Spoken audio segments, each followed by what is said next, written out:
الحمد لله رب العالمين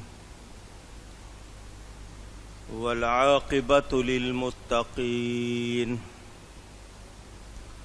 والصلاة والسلام على رسوله سيد المرسلين رحمة للعالمين شفيع المذنبين سيد الأولين والآخرين سيدنا ومولانا محمد رسول رب العالمين وعلى آله وصحبه أجمعين.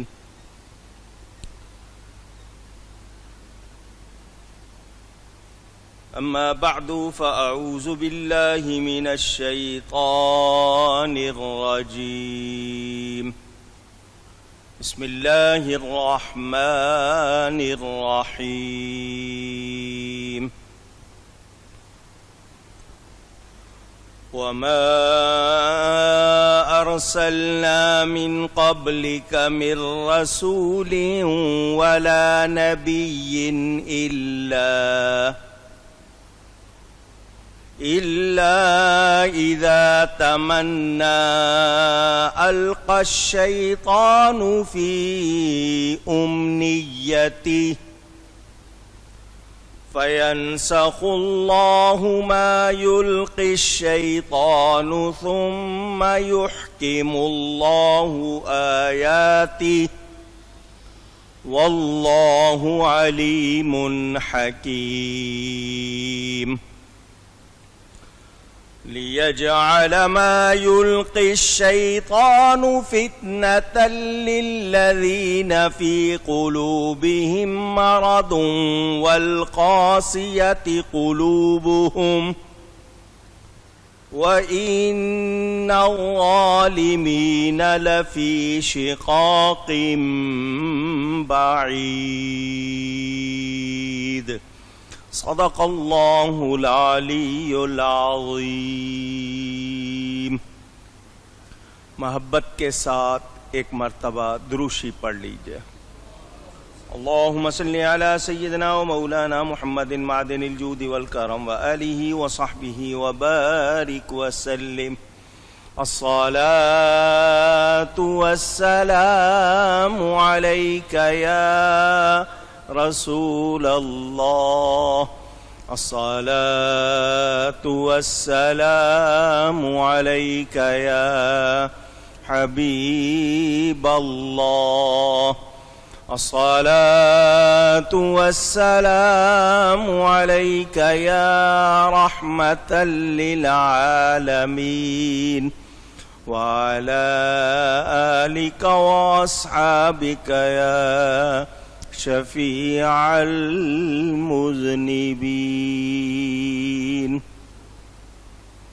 حمد و صلاۃ کے بعد قرآن کریم کی سورۃ الحج کی تفسیر بیان ہو رہی ہے. گزشتہ جمعے آپ کو یہ بتایا تھا نبی کریم صلی اللہ علیہ وسلم پر آیات نازل ہو رہی تھیں. ہر آیت پر آپ ٹھہرتے تھے یعنی وقف کرتے تھے. شیطان نے نبی کی آواز کی طرح اپنی آواز بنا کر بتوں کی تعریف میں کوئی کلمہ کہہ دیا اور اس نے کہا تھا مشرکوں کے کان میں. کہنے کا اس کا جو جملہ تھا اس کا مطلب یہ تھا کہ یہ بت اونچی شان والے ہیں، ان کی شفاعت کی امید ہے. کفار نے یہ سمجھ لیا کہ شاید یہ نبی پاک صلی اللہ علیہ وسلم نے کہا ہے، تو وہ بہت خوش ہوئے، سجدے میں گر گئے اور کہنے لگے کہ حضور نے ہمارے خداؤں کی، ہمارے بتوں کی تعریف کی ہے. تو یہ آیت اتری، اور ہم نے تم سے پہلے جتنے رسول یا نبی بھیجے سب پر بھی یہ واقعہ گزرا ہے کہ جب انہوں نے پڑھا تو شیطان نے ان کے پڑھنے میں لوگوں پر کچھ اپنی طرف سے ملا دیا۔ جب شیطان ایسی حرکت کرتا ہے تو وہ لوگ جو کچے ذہن کے ہوں یا کچے عقیدے کے ہوں، جن کا عقیدہ کچا ہو، تو وہ بدگمانی یا کسی اور طرف نکل جاتے ہیں۔ تو اللہ فرماتا ہے تو مٹا دیتا ہے اللہ تعالی اس شیطان کے ڈالے ہوئے کو، پھر اللہ اپنی آیتیں پکی کر دیتا ہے، اور اللہ علم والا حکمت والا ہے۔ اگر کوئی اس سے یہ گمان کرنا چاہے کہ قرآن میں کہیں کوئی مکسنگ، کچھ ملاوٹ ہو گئی ہے، تو میں یہ واضح کر چکا ہوں کہ اس کی کوئی گنجائش نہیں۔ کیوں کہ اس قرآن کی حفاظت کا ذمہ خود رب تعالی نے لیا ہے، تو جس کا محافظ خود رب تعالی ہو اس میں کسی طرح کی بھی کوئی گڑبڑ ہو سکتی نہیں۔ پہلی کتابیں، پہلے صحیفے، ان میں لوگ گڑبڑ کرتے رہے، اللہ کی آیتوں کو بدلتے رہے، چنانچہ وَلَا تَشْتَرُوا بِآيَاتِي ثَمَنًا قَلِيلًا کے الفاظ بھی ہیں قرآن میں، کہ اللہ کی آیتوں کو چند سکوں کے تھوڑے داموں کے عوض نہ بیچو، ان کا کاروبار نہ کرو، جس طرح احبار و رہبان وغیرہ کے بارے میں آتا ہے کہ وہ کر لیا کرتے تھے۔ احبار یہودیوں کے عالم، رہبان عیسائیوں کے عالم، وہ یہ کام کرتے تھے۔ قرآن میں کسی طرح بھی کوئی معمولی سی بھی گڑبڑ ہو سکتی نہیں۔ کیوں کہ اللہ نے اس کی حفاظت کا خود ذمہ لیا ہے۔ چوری کب ہوتی ہے؟ حفاظت کرنے والا سو جائے، غافل ہو جائے، اس کی توجہ نہ رہے، اونگ آ جائے، نیند آ جائے، یا وہ کمزور ہو اور چور زیادہ قوت والا ہو، ایسا۔ اور یہ ساری باتیں اللہ کے لیے ہم سوچ سکتے بھی نہیں۔ نہ اس کو اونگ آتی ہے، نہ نیند آتی ہے، نہ وہ سوتا ہے، نہ وہ غافل ہوتا ہے، نہ وہ کمزور ہے، اس کے برابر تو کیا اس جیسا بھی کوئی قوت والا نہیں ہے۔ تو یہ کسی کے ذہن میں اگر بات آئی ہو تو اس کا جواب ہے۔ شیطان لوگوں سے باتیں کرتا تھا، آواز لگا کے کسی کی شکل میں آ کے بات کر لیتا تھا۔ اس وقت اس نے، چونکہ وہ وقف تھا، ٹھہرے ہوئے تھے، اس نے اپنی طرف سے، لوگوں نے، ان کافروں نے یہ سمجھ لیا کہ یہ بھی نبی کہہ رہے ہیں، حالانکہ وہ حضور صلی اللہ علیہ وسلم کا فرمان نہیں تھا، نہ ان کی زبان سے نکلا تھا۔ پھر اللہ نے آیت اتار کے واضح کر دیا کہ اللہ مٹا دیتا ہے شیطان کے ڈالے ہوئے کو، یعنی اس میں کوئی ایسی گنجائش نہیں رہتی کہ وہ بات آگے بڑھ سکے یا چل سکے، اور اللہ اپنی آیتیں پکی کر دیتا ہے۔ شیطان نے کئی مرتبہ، حدیثوں میں روایت موجود ہے، جنگ احد ہو رہی تھی، حضور اکرم صلی اللہ علیہ وسلم پر کسی نے وار کیا، آپ کے جو چوٹیں آئی تھیں، بلکہ ایک گڑھے میں آپ تشریف لے گئے تھے۔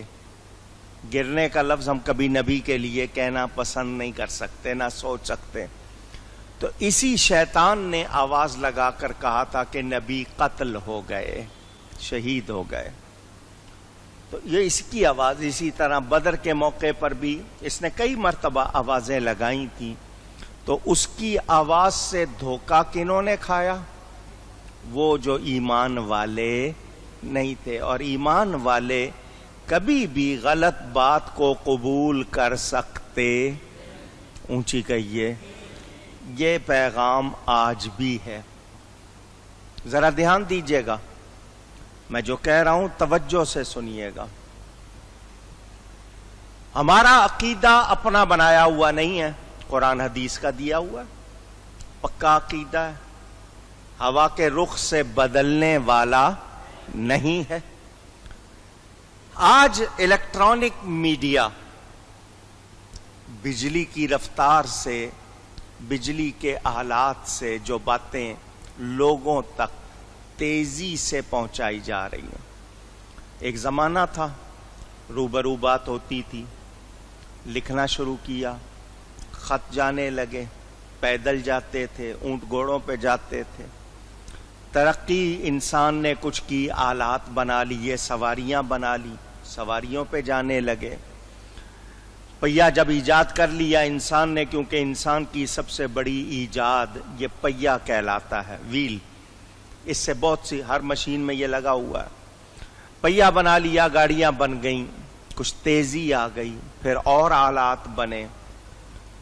پھر آپ کے ہاں اگر زیادہ دور کی نہیں قریب کی بات کروں، ٹیلی گرام آیا، ٹیلیکس آیا، پھر فیکس آیا، ٹیلی فون آیا.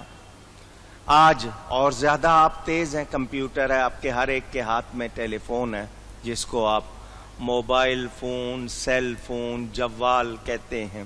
زیادہ تیز ہو گئے، سیکنڈ میں بات ادھر سے آپ ادھر پہنچا دیتے ہیں. تو یہ ذرائع ابلاغ جن کو اب میڈیا کہتے ہیں، ابلاغ کے معنی پہنچانا، ذرائع ذریعہ کی جمع. تو جن ذریعوں سے آپ بات پہنچاتے ہیں، چلاتے ہیں، انسان نے رابطے کے لیے ان میں اپنا دخل رکھا. ٹیلی ویژن پر، کمپیوٹر پر، ریڈیو پر، پرنٹ میڈیا، چھپی ہوئی چیزوں پر لوگ غلط باتیں پہنچانے کی آج بھی کوشش کر رہے ہیں یا نہیں؟ اوپر قرآن کی آیت لکھی ہوگی، اوپر حدیث لکھی ہوگی، نیچے مطلب اپنا لکھا ہوگا. یہ شیطانی سلسلہ آج بھی جاری ہے یا نہیں؟ پوچھ رہا ہوں. تو اب یہاں میرے آپ کے ایمان کا امتحان ہوتا ہے کہ میں اور آپ اپنے آپ کو ٹٹولیں کہ ہمارے ایمان کی حالت کیا ہے. کیا ہم ایسی باتوں پر یقین کر لیتے ہیں جو باتیں غلط ہوتی ہیں، تو پھر اس کا مطلب ہمارا ایمان درست نہیں ہے. اور اس ایمان کی درستی کے لیے ضرورت ہے کہ ہم ان کی صحبت میں بیٹھیں جو سچے ہیں. کیا ہیں؟ اونچی کہیے، سچے. ان کی کتابیں پڑھیں جو سچے ہیں، ان کی باتیں سنیں جو اللہ قرآن میں فرماتا ہے، یا ایھا الذین آمنوا اتقوا اللہ، اے ایمان والو اللہ سے ڈرو. اے وہ لوگو جو ایمان لے آئے ہو، ایمان لا کر کیا کرو؟ اللہ سے ڈرو. اللہ سے ڈرنے کا مطلب نیک کام کرو، گناہ نہ کرو. یہ دونوں باتیں ہو گئیں، ایمان بھی اور تقوی بھی دونوں ہو گئے. اب کیا کرنا ہے؟ وَكُونُوا مَعَ الصَّادِقِينَ، اور ہو جاؤ سچوں کے ساتھ. ایمان لاؤ، ایمان لا کر نیک کام کرو، اور پھر کیا کرو؟ سچوں کے ساتھ ہو جاؤ. اپنے ایمان اور نیکیوں کی حفاظت کرنا چاہتے ہو تو سچوں کے ساتھ ہو جاؤ، کیونکہ شیطان اچھے اچھوں کی محنت برباد کر دیتا. اور جب اللہ نے اس کو ڈھیل دی تھی، اس کے مانگنے پر اس نے مہلت مانگی، اللہ نے دی، تو اللہ نے فرما دیا تھا جو میرے مخلص بندے ہیں ان پر تیرا زور نہیں چلے گا. تو تو ہم ان مخلص بندوں کے ساتھ ہو جائیں گے تو شیطان کے اثر سے بچ جائیں گے. کہ میں نے اس لیے بات کی ہے کہ اس وقت شیطان مشرکوں کو اس طرح کی باتیں سناتا تھا. آج اس کے چیلے، شیطان کے چیلے، وہی آواز لگا کر ہمارے آپ کے ایمان پر ڈاکہ ڈالنا چاہتے ہیں. تو ہمیں اپنے ایمان کی حفاظت کا انتظام کرنا چاہیے یا نہیں؟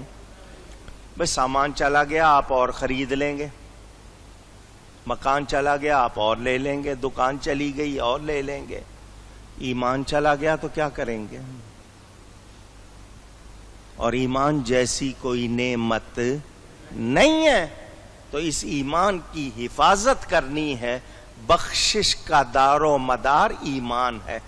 اچھے کام کرنے ہیں، مگر ایمان نہیں ہوگا تو اچھے کام بھی جنت دلا سکتے نہیں.